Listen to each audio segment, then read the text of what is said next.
All right. Well, welcome everybody to Solar Noon Tuesday. I'm Jay Warmke with solarpvtraining.com. And if you're new to this program, what we do is we're doing this like in three parts, right? We do the recap of what's happening in the news for the week, and then we do a quick overview of the upcoming webinars, things of that nature that for solar geeks like myself might be interested in. And then we try and go into a deeper dive on a topic that's of interest to at least me and perhaps the solar industry as a whole. This week, what we're going to focus on is talking about demand, dealing with demand. So basically, control of demand and how that's going to impact solar installations. So let me go ahead and jump in here and hit what's happening in the week of solar. Well, it's becoming increasingly obvious that the new Trump tariffs are going to significantly impact the solar industry.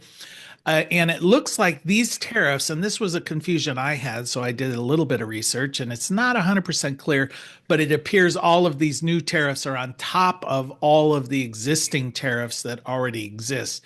And in the world of solar, we've been seeing 50% tariffs um, on products from certain countries that represent the lion's share of imported solar products coming into the US. So for example, now we're seeing 50% already. Now they're adding a 54% tariff on Chinese products. So that could be in excess of 100% tariff if we purchase something from there.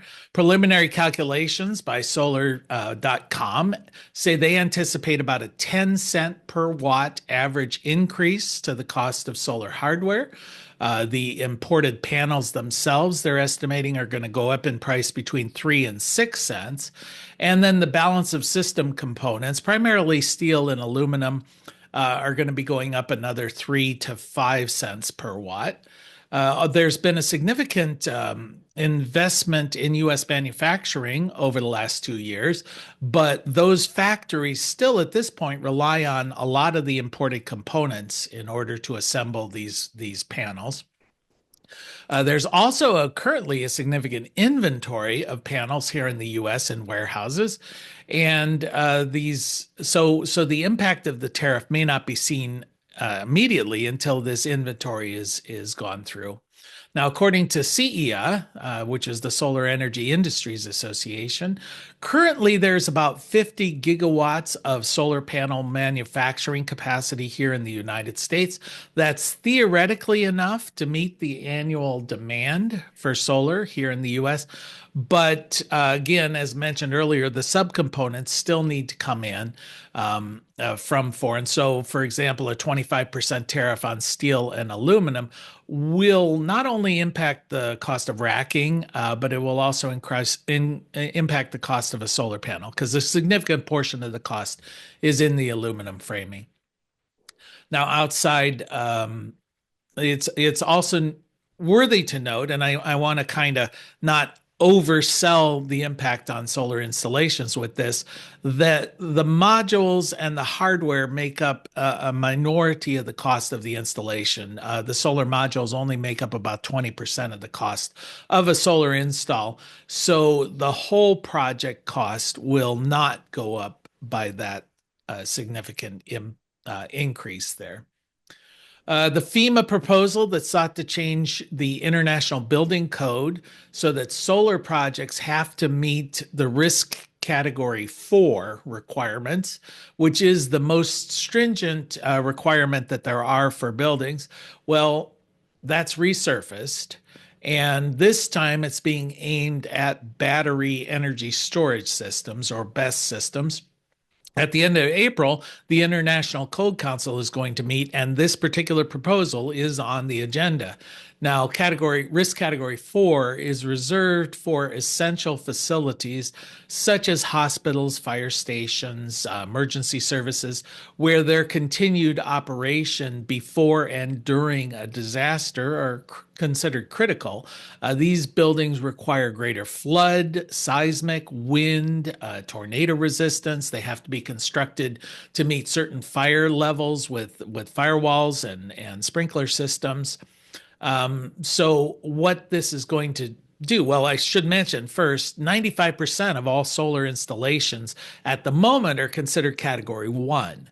So this is changing to category four. Now, category one being the least restrictive, category four being the most.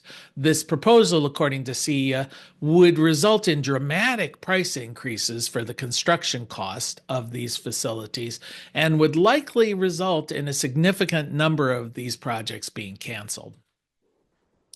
First Solar, the nation's largest solar manufacturer's stock price shot up to more than $140 per share after the NASDAQ opened last Thursday. And this was at the time where almost all stocks were melting down.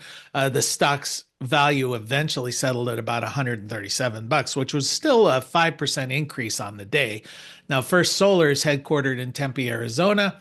It manufactures cadmium telluride thin film panels, which do not include polysilicon, which is the raw material that's primarily imported from Asia.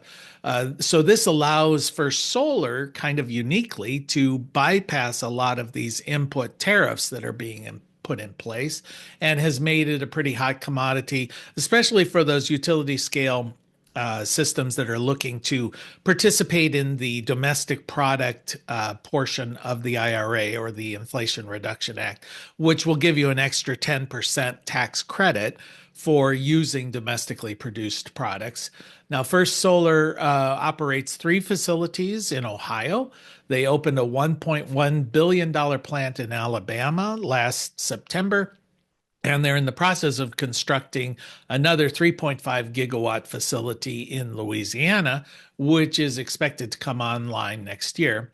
The price increases. That's the good news for First Solar. The bad news for First Solar is that their stock has tumbled from a high of $277, which it hit last May. I tried to find out why it was falling off so much. Some of it was the fact that solar prices, so the competitors were coming down, but apparently also they had some problems with their latest panel, and we're seeing a lot of returns on it. So take it for what it's worth. Electric prices rose 3.6% in the last 12 months, outstripping the broader inflation of around 3.2%, according to the Bureau of Labor Statistics in their report last Tuesday. The conservative think tank American Enterprise Institute said that electric prices are now reaching levels unmatched since the 1990s when adjusted for inflation. The average electric rate in the US was 16.54 cents per kilowatt hour in February, according to data from Electric Choice. Louisiana had the cheapest electric rate on average, with residents paying 11.23 cents, and Hawaii had the highest, with customers paying 42.1 cents per kilowatt hour.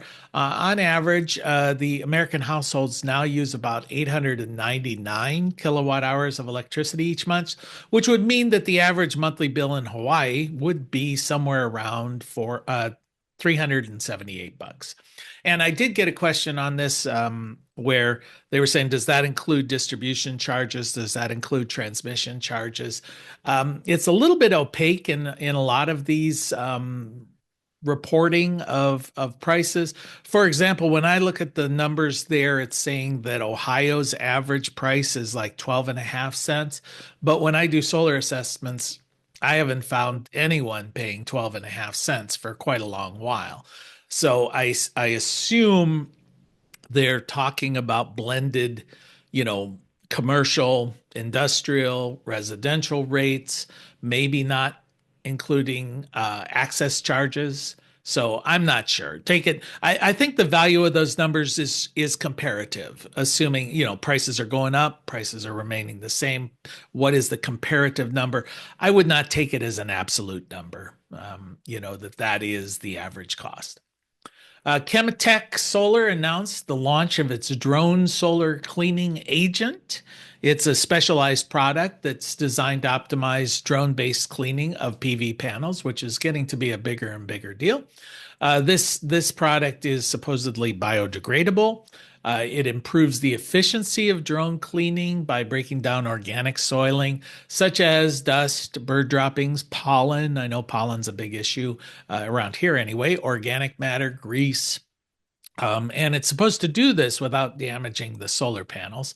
The project also claims that it minimizes water consumption. It also can speed up the process. They say there's only about a 5 minute dwell time. So I'm assuming they spray the chemical and then they wash it off with some level of water there, and it can be done at low pressure. Extensive laboratory testing, again, sounds like a commercial. It's what they're saying. And it has found that these things are compatible with most solar panels. They do not affect the anti-reflective coating, which is a big issue if you break that down, as well as the silicon sealants and the aluminum framing of the panels. And that's the news that I came up with. Does anybody have anything they want to add to this? Figured I would start with the tariff thing since that's what's in the news. Yeah, Al? Yeah, I'm just curious, what are you and other installers telling your customers about washing the panels? My panels were installed in 2019. I crawled up on my roof last year, so I was about 5 years in, and washed the panels, and they did not need washed at all. They were virtually clean. Mm-hmm. Um, and I do have, some trees around with pollen and that sort of stuff, but it seems to me that the rain and snow, at least in our area, does a good job of cleaning. And I just, especially to use any kind of a solvent or anything, I can't imagine. Yeah. Peter, do you have something to respond to that? I've got you on mute there, Peter. Or I guess I don't have you on mute, but I'm not hearing you. We'll see if you can sort that. But Al, I would say that my experience with it, um, it all depends. I removed my solar panels and shifted them, and I went ahead and cleaned them. The surface of the panel wasn't really dirty at all after about 5 years. Sort of the same experience you had, although the area between the panels, was a mess. That was kind of moldy and icky, and all the places where the sides of the panels touched each other. That doesn't really affect performance. But I have been on some roofs where there are oak trees around, things like that, where pollen is a big deal. I would hesitate to use any kind of chemical solvent. I always recommend people just use like Dawn dishwashing detergent with, a soft brush, something like that. I know that people who are located along gravel roads where it kicks up a lot of dust, they may have an issue. Rains are supposed to take care of that. But if you're in a desert environment, a dry environment, a high pollen environment, or you're downwind from some factory that's kicking out gunk into the air, those are special situations where maybe you need to look at cleaning these things more often. But yeah, Peter, you get your sound? You tell me. Yep, Can you're you hear there. me? You're there. Okay. So about 2 weeks ago, there was a heavy snowstorm here in southwest Wisconsin, and we were told that this was included a lot of dust swept up from Texas and possibly Oklahoma. That was the first time in 9 years I've had significant dust on the panels and on the cars and everything. Prior to that, never once did I need to wash the panels. Yeah. Yeah, Rain and snow was more than enough. we had a situation here in Ohio not too long ago. There was a weird weather event where I guess it wasn't snow, but there was dust coming from the west somewhere. And I could see it on our car, and the rains did not wash it off. I mean, so maybe there was just something in that was different than just regular old dust. Doug, do you have something there? Yeah, it's a little peripheral, but it might be a word of caution. So back in my Air Force career, I used to lead the corrosion effort. Mhm. And this was at Patrick Air Force Base, this incident in Florida. And someone well-intended, they have a lot of corrosion, there are problems, prevention because of the salt water. and one of the airmen bought a quote unquote organic, environmental, clean, friendly, new, but unapproved cleaning agent for the aircraft. Um, and we wound up scrapping 6 aircraft, 6 C-130s were damaged. Yeah. So, so it No might be cost, wise no to see how cost this involved there. yeah. Oops. Uh, so it might be wise to wait and see how this stuff actually performs. Wow. Yeah. 6 C-130s, really. Yeah. Yeah. Oh man. Geez. Yeah. That Well, that was not a good day. I guess maybe what you should do when you're cleaning your panels is just consider you just bought a brand new Porsche and you're washing it. So be gentle with it. Yeah, Bill, you've got a comment? Yeah, I would wonder. I'd like to ask Doug, since he commented about corrosion. I mean, these planes are built with aluminum surfaces and stuff. Um, I'd like to hear more about your experience with corrosion because we've got a system that I'd like to put in out on the coast. Okay. So, it all varies, and the aircraft problems are different than ground problems. And candidly, the Air Force problems are different than commercial problems. And I don't want to derail the discussion here too much. The bottom line is most Air Force military aircraft are on the ground much of the time. And that's where the corrosion actually occurs. Whereas commercial aircraft are up in the air as much as they possibly can because that's revenue. And in the process of taking off and landing, they dry out. So they're different behaviors. And then the Navy problem is awful. But you're right, near the seacoast is really where the problem is, where you have salt spray. No warranty on this, but if I were putting one a panel in near the seacoast, I might consider looking into adding a zinc, a sacrificial, depending on your system, like on your mounting routes. If everything's electrically connected, then you put a sacrificial anode, like a zinc, like they put on the Navy ships, and that will degrade first, and that can be replaced relatively easily, much more easily than say the mounting racks and so forth. I don't know if that's the sort of problem you're dealing with, but that'd be a shoot from the hip, knowing very little of the problem answer. Well, Excellent, Doug. Thank you. I know that they make solar panels that and there is a rating for ammonia resistance, for example, because if you have these in a farmyard with animals or near an ammonia source, that is also a corrosive situation. So they do make them that are ammonia resistance, and I'm 99% sure they have a salt resistance for seacoast. Yeah, and there's actually probably a better solution to this. Oh gosh, what's the company? This was on a ground source heat pump. Um, this company near in Minster, Ohio, or Mariah Stein, that area, they make like patios and what have you. But they developed a really nice.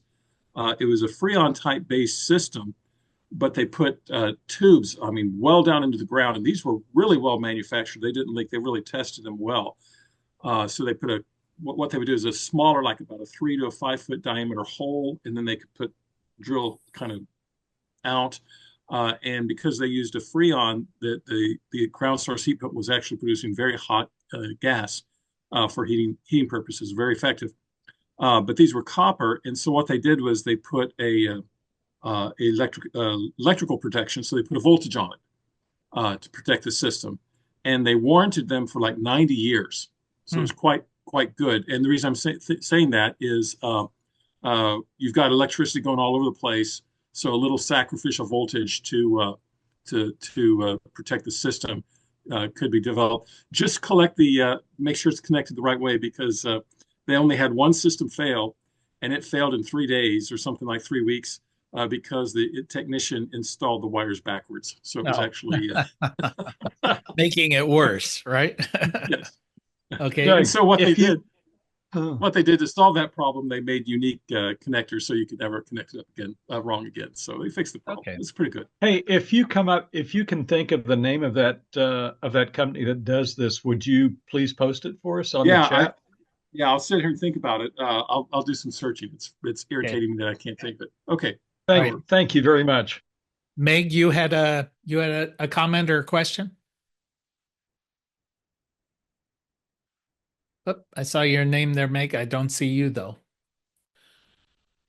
All right. Sorry, Oh, there you go. I was, yeah, as an architect, I deal with different metals a lot, and I just wanted to throw in the mix that 316 um, stainless steel is compatible with lots of different metals, and there are many, many, many different metal interactions, including copper and aluminum, that are kind of crazy, and it depends which one's like more. And but 316, if you along the coast, 316 stainless steel as opposed to 304 is going to offer the best protection. 304 can still corrode in a salt environment. Sure. And is Excellent. that also an issue with galvanic corrosion? You know, the metals touching each other? Yes, absolutely. Yep. Yep. And there's all kinds of galvanic action, and it's very complicated. And yeah, it's, copper's really bad with lots of things. And aluminum can be bad with copper or can be good with copper if it's bigger than the copper. Yeah, I mean, there's all these things, like if one is bigger than the other, then they can be okay. But yeah, the 316 stainless steel is kind of the one that's the most neutral to everything. So if you have an opportunity to choose between 304 and 316 and you're in a salt environment, go for the 316 because it's not the same. And also, zinc is great, and galvanized things are great, but as soon as you cut them, you expose what's on the inside, and it can actually accelerate um, the corrosion at the exposed edge. Mhm. Okay. Al, Thanks. you had a comment? Yeah, just since we're off on this tangent, I thought I'd mention I have a well at my house, and I was going through water softeners every 2 or 3 years because the traditional anodes would uh, create a sulfur smell in my water and had to be basically the one guy told me just take it out. Well, if you take it out and you have corrosive water, that water softener not gonna last long. So the last time I had a water softener installed, I had them take the anode out and put in an anode called Caro Protect, and it's a powered anode. It plugs in, and I've had this water softener now for 6 years and no problems. So that sounds like a very similar solution to what you mentioned with a Nope. powered. Mm-hmm. Okie doke. Well, let's go ahead and move on here. I'll highlight some of the events that are coming up. So we'll jump on in tomorrow. Battery powered home. This is a discussion. The Renvu does some pretty good seminars or webinars, and this one's tomorrow at 1 o'clock with the author of the book, The Battery Powered Home. Then April 16th, de-risking energy storage. That's going to be at 1 p.m. April 29th, safeguarding your solar investments. That's at noon, Solar Power World. I also mention all of these times are Eastern time. And if you need a link, I'll try and respond if you contact me, but I'm giving you or trying to give you who's putting them on. So just use Google, you'll find them, or your search engine of choice. All right, April 30th, Beyond Trump, the first 100 days. That's at noon. Just what's next, I guess. Residential solar sales, that's going to be June 3rd. I put it in because it showed up. That's a fair ways off. Then there's Clean Power Conference in Phoenix, Arizona. That's May 19th through the 22nd. And as always, our face-to-face as well as our online training programs at solarpvtraining.com are available. And those are the ones that came up across my desk. So let's go ahead and get into our topic. And it's been good. We've had good conversation here. So I'd like that to continue. If people have comments, just feel free to jump in as we move forward on this. But one of the things that occurred to me, we focus a lot on solar installations, solar trends, pricings, electric vehicles. All of these things are sort of corollary.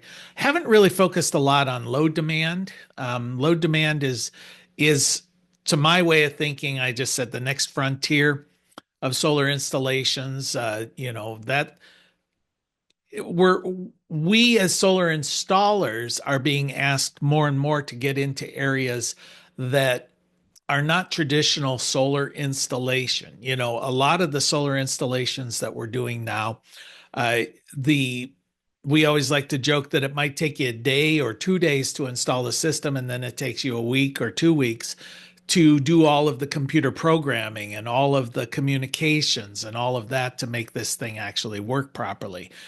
We're also being asked to install batteries more and more and more.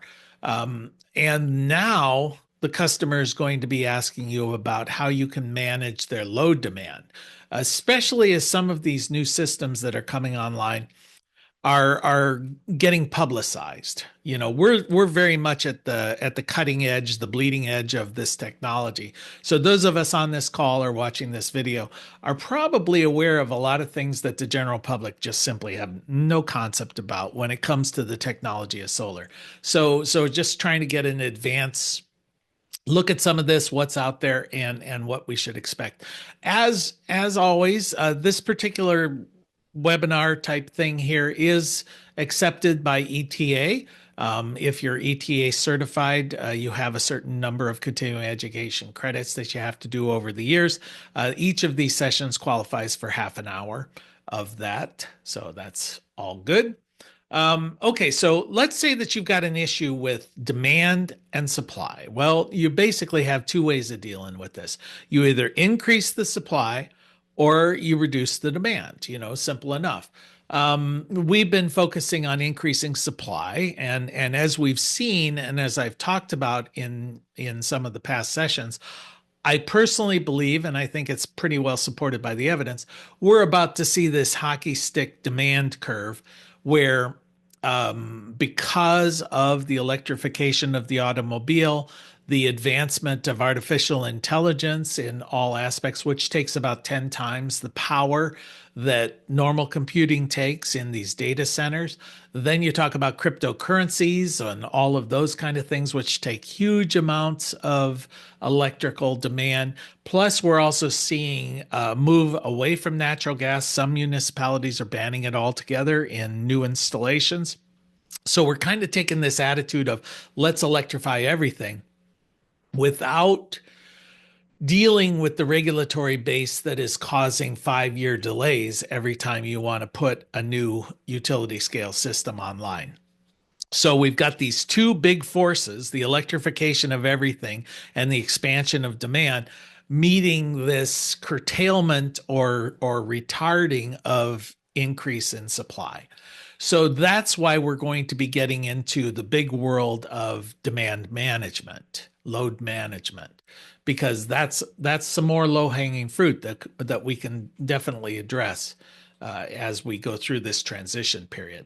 So let's look at load demand from the utility standpoint.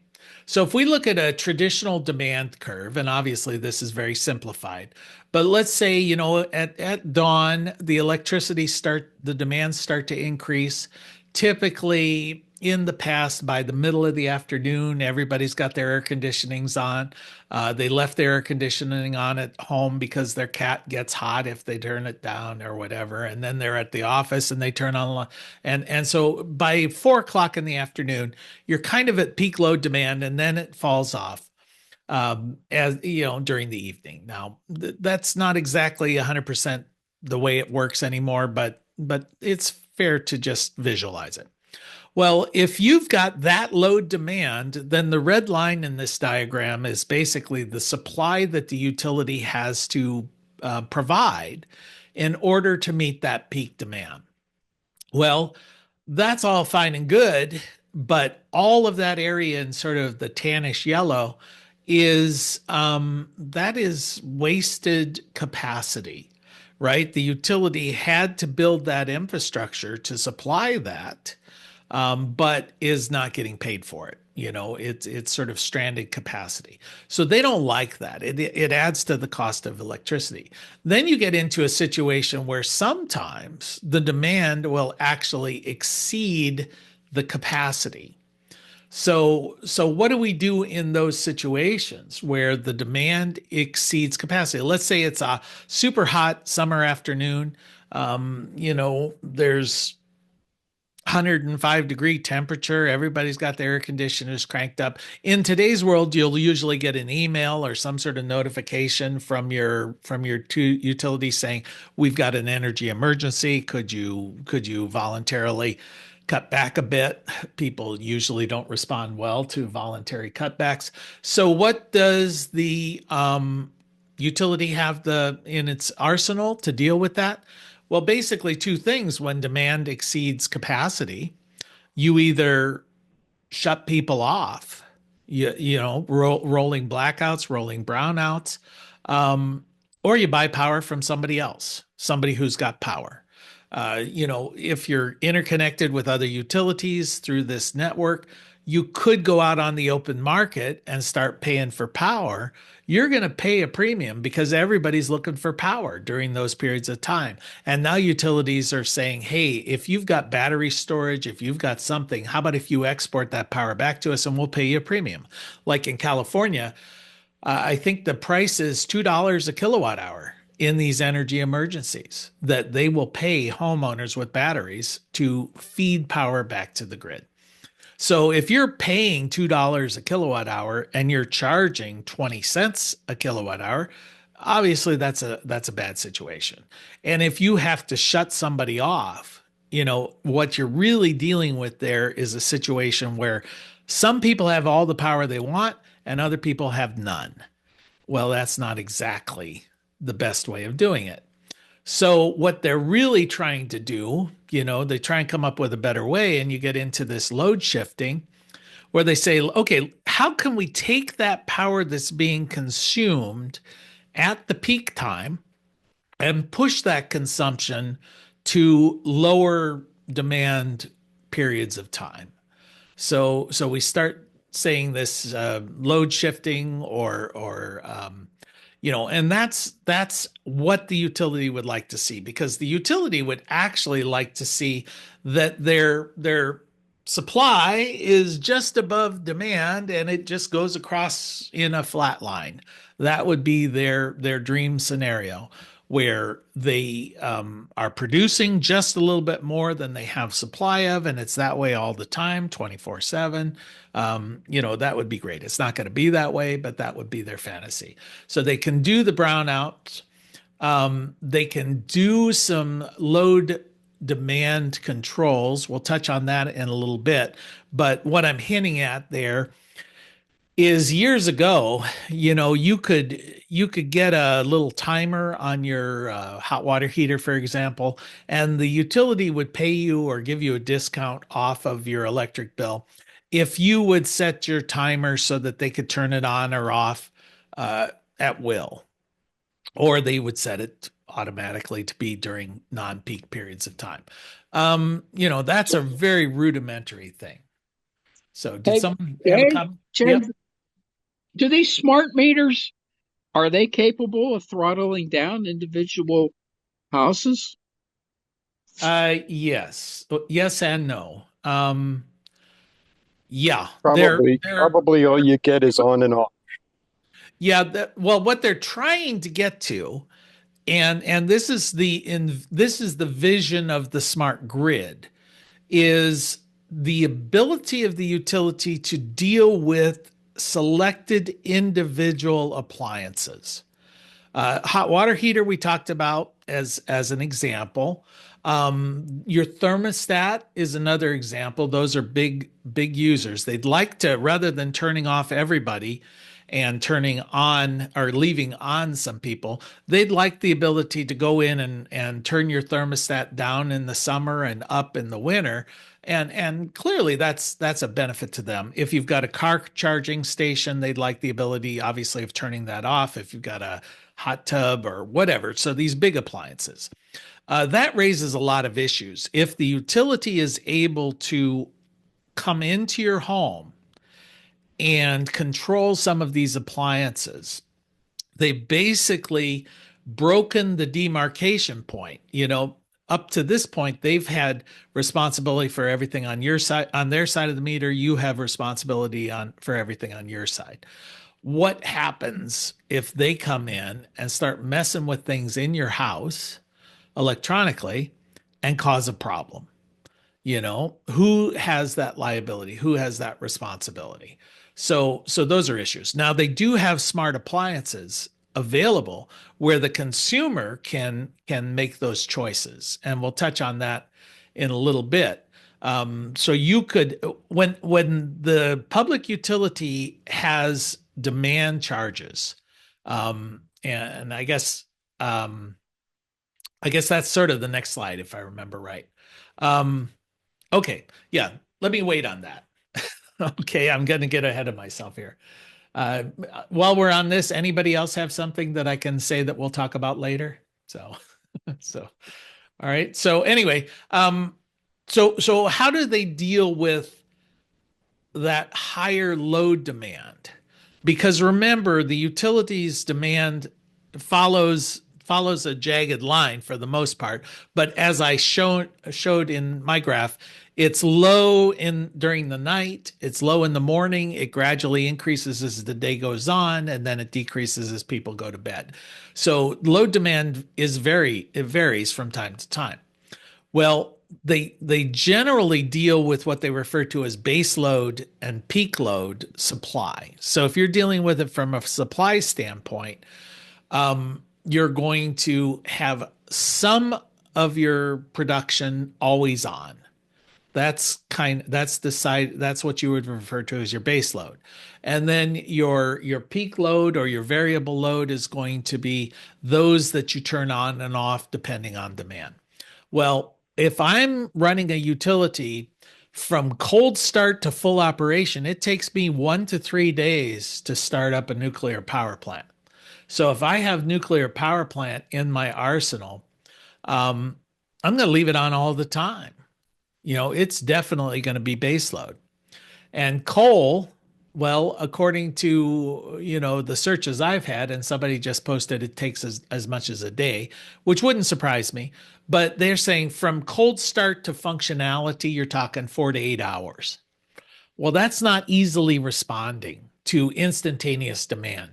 I mean, remember, there's no storage on the grid or very little storage on the grid. So when I turn on a light, the grid has to supply me with the power that I need. And when I turn it off, they have to reduce the power that's available. Now, the way they do that in small increments is through variation in voltage. Think of that like water pressure. The grid operates within, plus or minus 5% range or so.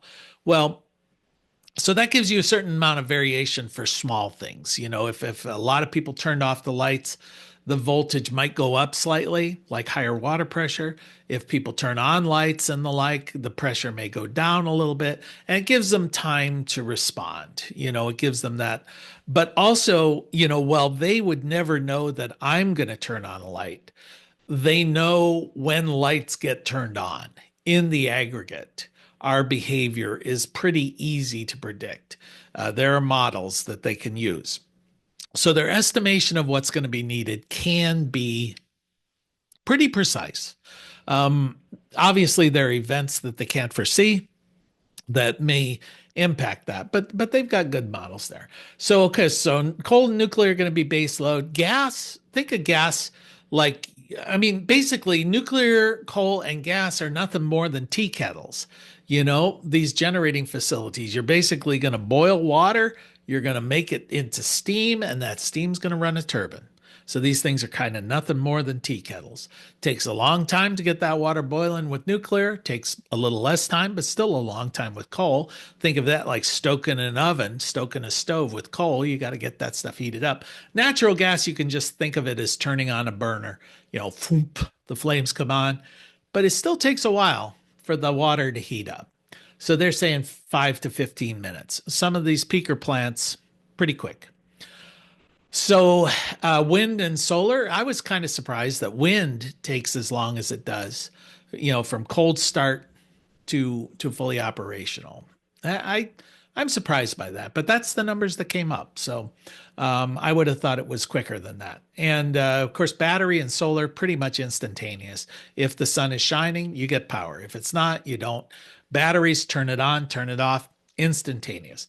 So with the advent of wind, solar, and batteries becoming such a great addition to the grid, well, the whole mix is changing from the old tradition of coal, nuclear, and natural gas. So using this diagram here, you can kind of get a sense of the way it was. With base load, once again, you could anticipate that it's primarily going to be wind and solar. Not wind and solar, my brain's in that. No, coal and nuclear, hydro, if you have hydro as part of that mix for sure. And then the peak loads are going to be primarily with natural gas, turning it on and off. Now, as we started putting solar onto the grid, then solar happens to correspond quite nicely with peak load demand. Middle of the afternoon, that's when your solar's at its highest. So that was a nice addition to the grid and could be anticipated to be used to offset some of that peak load demand and had the added benefit of actually being inexpensive. Then, of course, you can meet some of the other variations, especially when you have hydro in your mix. Most of the storage on the grid has traditionally been in the storm in the form of pumped hydro. So if you have or pumped water, so if you have a dam, a reservoir, and you have excess capacity, you can use that power and you can store it in a reservoir, and then you can release that water down through a wind turbine or through a turbine to generate power when you need it. So they were using pumped water, pumped hydro, as the main storage on the grid. We're moving towards batteries. So that's been the traditional model. And one of the things that people don't really realize is that they're so used to getting billed for their electricity in increments that are uniform across the day. So electricity is 12 cents a kilowatt hour, it's 15 cents a kilowatt hour, 20 cents a kilowatt hour. It doesn't matter if you use it in the middle of the night, you use it in the middle of the afternoon. But for the utilities, it does matter. It matters when it's being used because they run the low cost generating facilities first, base load. But the peaker plants, the variable load costs them more to produce. So in this scenario here, you would see that the traditional or the paradigm that has been used in the past is that base load is 5 to 15 cents per kilowatt hour. That's the wholesale cost essentially of generating. I'd say probably closer to 5 cents. But that's the range of it. And then if you start running those peaker plants, those gas plants, you're going to be paying around 20 cents a kilowatt hour. So if you're charging 12 cents, well, then every time you get into peak load territory, you're losing money as a utility. Now, the paradigm is changing. And I found this in an interesting paper, but it's talking about now when you start using variable renewable energy, and that's one of the kicks on renewable energy always is the wind doesn't always blow, the sun doesn't always shine. So, but it can be predicted pretty well.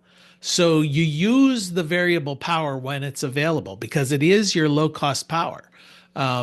So that's going to be in the 3 to 6 cent range. And again, closer to 3 for the wind and the solar that are being generated. So you just want to use all of it you can if you're a utility because that's your cheapest power. And then you begin to offset when it is not available with what they're referring to as dispatchable. Well, that could be a gas peaker plant, for example. It could be pumped hydro. It could also, well, they're making that differentiation between storage, but by adding more and more storage to the grid, it gives you more and more flexibility to dispatch when you need it.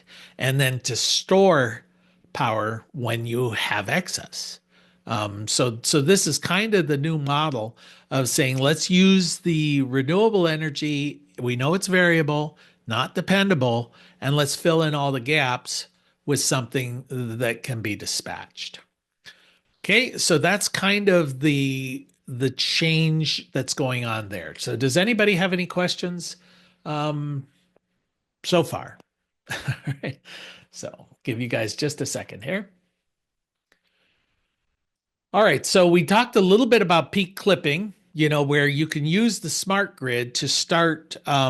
So the thought process there from the utilities is, rather than me turning off your whole house, can I adjust individual appliances? That has some problems. It's definitely problematic. As I said, who's responsible? When does one end? And also there may be data issues. Who owns the data? Breaches of security, breaches of privacy, things like that when they start intruding into your electrical usage at a granular level. So what they have moved towards directly is to incentivize reducing the use of power during peak periods and increasing the use of power during off-peak periods. Because remember, they're in the business of selling power. They don't want you to overall reduce your use of power. In fact, they'd like to see it elevated. They just want to change when you use it, because they're losing money during peak periods of time. So they come up with time of day pricing. So they'll say, okay, we're going to charge you more when it costs us more. In fact, we're going to charge you a lot more. That should incentivize you to reduce your load demand during periods of high energy demand, and to increase your energy during periods of low energy demand. And we do that through pricing. So this is an example that I just pulled off sort of at random from a utility for their pricing scheme. So what they're saying here, for example, is 9 a.m. to 9 p.m. Let me see. Let me make sure during June through September. So in the summertime, they're saying, okay, from 4 to 7, we're going to increase the price from just under 15 cents a kilowatt hour to a little over 31 cents a kilowatt hour. So that's significant. So from 4 until 7, they're saying, okay, that's when our big peak load demand is. So we're going to really charge you for it. So as a homeowner, you're now incentivized to say, all right, I would rather use that power and pay 15 cents, or even in the middle of the night, pay only 9 cents, 8.66 cents per kilowatt hour. If I can push that off, then let me do that. So what kind of loads could you push off? Well, if you're charging your car, well, could you set it up so it starts charging at 9 p.m.? Yeah, probably. If you're heating hot water, sure. Set the timer, heat it during the middle of the night. If you load up a dishwasher, do they have to run as soon as you load them up? You could maybe push the button and say, hey, when prices get cheap, go ahead and run. And this thing, you could obviously, if it were set on a schedule like this, you could set it with a timer.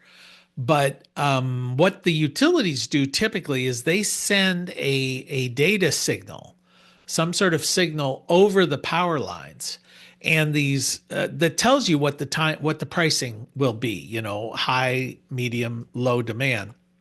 So these appliances are getting smart enough to recognize that signal. So you can say operate when it's low pricing, because these schemes are going to change. They change from date to date. They'll change based on corporate policy, things like that. So you couldn't just set your timer and set it and forget it. And then California is moving to a system where it's not from 8 in the morning till noon, it's one price. From noon to this other time, it's another price. They want it to be fluid on a second by second basis. So, based on the load demand that is occurring at that moment, we want to adjust our prices accordingly. And so that becomes a thing that obviously no human being's going to be keeping track of. So these electronic devices are going to have that capacity to adjust behavior based on pricing in a real-time situation. So this is what time of use pricing does, and it's designed to be a motivation to change your behavior of consumption. So another thing that impacts primarily commercial customers, I don't want to spend a lot of time on this, but I just want to kind of touch on it, is electric demand charges. So the theory behind demand charges is that if you use a lot of power for a short period of time, the utility still has to provide you with the infrastructure to deliver that level of power. So with this graph, we're seeing that the peak load there only happens for a very short period of time, but they still have to have almost 80 kilowatts of capacity there to meet that. So what does that mean in practice? Well, utilities have what they call demand charges, and these can be very significant. You can see here that based on, it varies from state to state, but New York could charge as much as $51.25 per kilowatt of demand charge. But the averages are there somewhere in the neighborhood of, looks like $15 to $20. So where it shows up on your bill is if you'll get a per kilowatt charge. So in this bill, they're saying, all right, this company used 168,000 kilowatts that month at a little over 6 cents a kilowatt hour. So their electric bill there was a little over $10,000. That's just for the energy. Then they have what they call the demand charge. Well, the demand charge here for this utility was $12.34 per kilowatt. And their highest demand was 874 kilowatts. So they multiply that. And that demand only occurred for a 15-minute period, could have, over the entire month. So now they're getting an extra almost $11,000 because of that high demand charge. Now, if they consumed that electricity 24/7, I didn't do the math, but let's just say that it comes in however many hours there are in a month, I forget. But anyway, let's say it just comes in and it's 100 kilowatt hours if you used everything at a constant rate. Well, then you would have 100 times $12.34. So it'd be $1,234. So you'd reduce your bill by $9,000 just by evening out the way that you consume that electricity. You consume the same amount of electricity, but your bill is now $9,000 cheaper because instead of having a spike, you were able to even that load out. So what does that mean? How do you do that? Well, then the customer has to be able to control demand. The demand charges typically apply only to commercial customers, but the time of use pricing, it applies to everybody. So one way of doing it, this is kind of the early stages of it. We're seeing that we've got smart thermostats. We see that we've got things like smart hot water heaters. This thing is just, I pulled it out of a thing where it says, okay, you can monitor the thing, and it's smart enough to monitor that. Then you can go down to the granular level with ways of controlling loads. These are something readily available, just smart plugs, right? Plug into the outlet. You can control it on your phone. You can turn things on and off using your phone. So that would be a very manual way of controlling your loads within your home. Kind of nice if you want to turn on and off lights in your home if you're away on vacation and you want to pretend like you're there. You can do that, and it's not expensive. Then they have whole circuits that can be controlled. So in this case, it's just a circuit breaker that you put in there, and you can control it from your home. And then they also have entire electrical panels where every circuit can be controlled. And you can see these things get pretty pricey. A normal service panel might be $250. This thing's 3,000. Okay.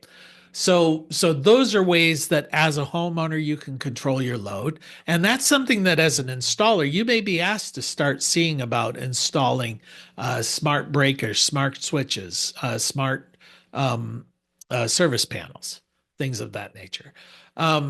Another way of doing load control, well, Enphase came out a couple of years ago with sunlight backup. When they came out with the IQ8, they came out with this thing that would operate even without batteries when the sun is shining. So in order to do that, you've got to put in a little load controller. What this does is, because solar is variable, you could set up the loads that you want to have backed up during the day. For example, here in our office, we set it up with the furnace, the sump pump, the communication system, and the refrigerator. So those were all going to be backed up. If the power went off for an extended period of time during the day, those 4 loads were going to be functioning. But there might not be enough power. The sunlight might not be enough to run all 4. So you use these load controllers and they prioritize those loads. And it just says, okay, here's the most important load. Here's second, here's third, here's fourth. Run what you can, right? If you can't run them all, take the fourth off. Take the third off if you have to. Take the second one off. We're going to stick with the first. If there's no power, obviously at night, all of them go off. So that's another load controller type mechanism, and those things exist for a lot of these different systems. But then, of course, we've got batteries, and the batteries are going more and more and more.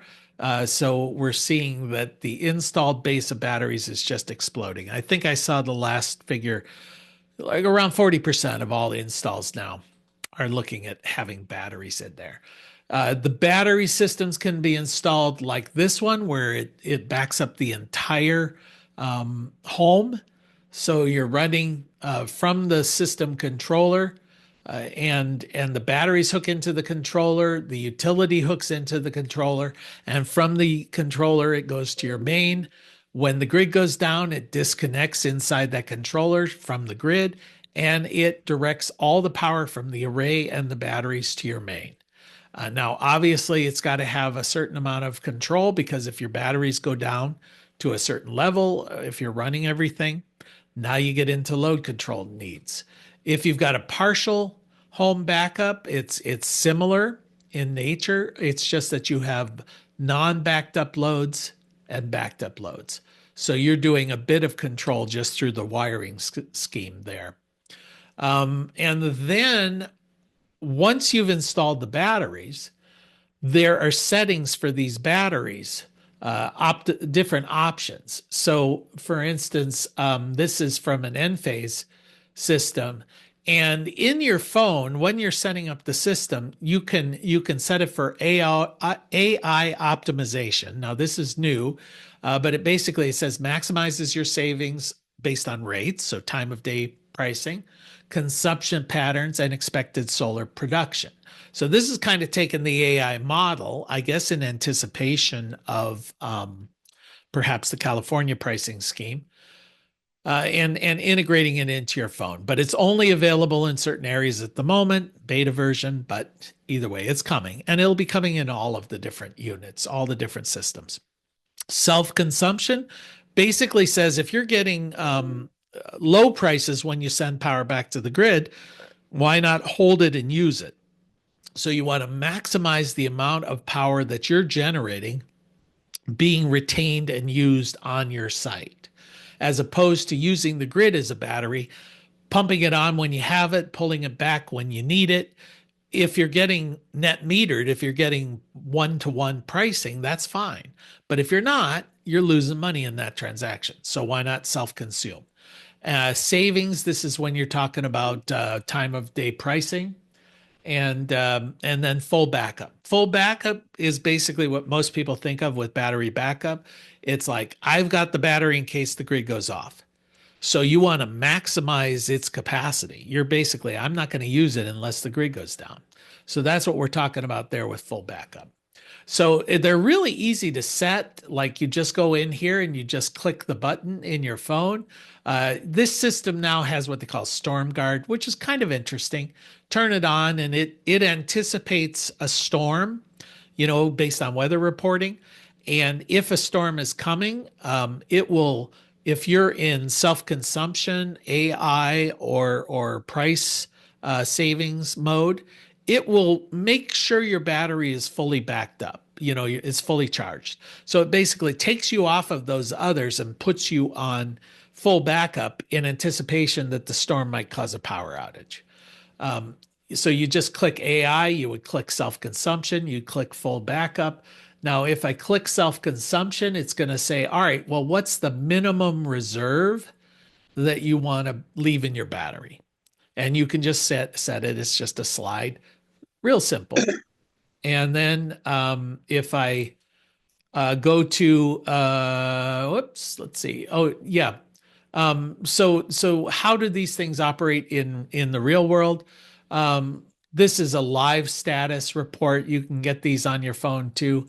If we're dealing with a situation here, I can't read there. Yeah, in full backup mode, and basically your battery's sitting there idle, and it's just waiting for the grid to go down.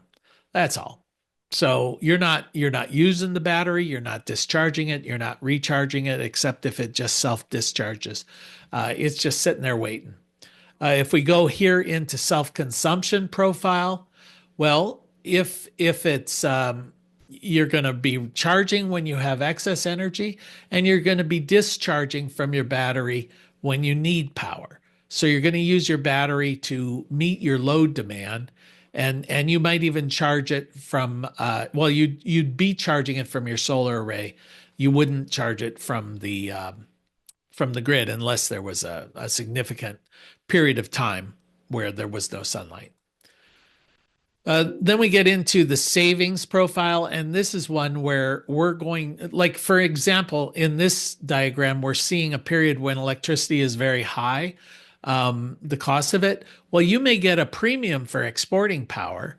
So why not use your power from your battery to meet your loads and export what you're producing to the grid for as long as you can, obviously. So you're not only saving money because the cost of buying from the grid would be high, but you're making money exporting when the cost is high and you're using your battery. So that's just your self-consumption mode.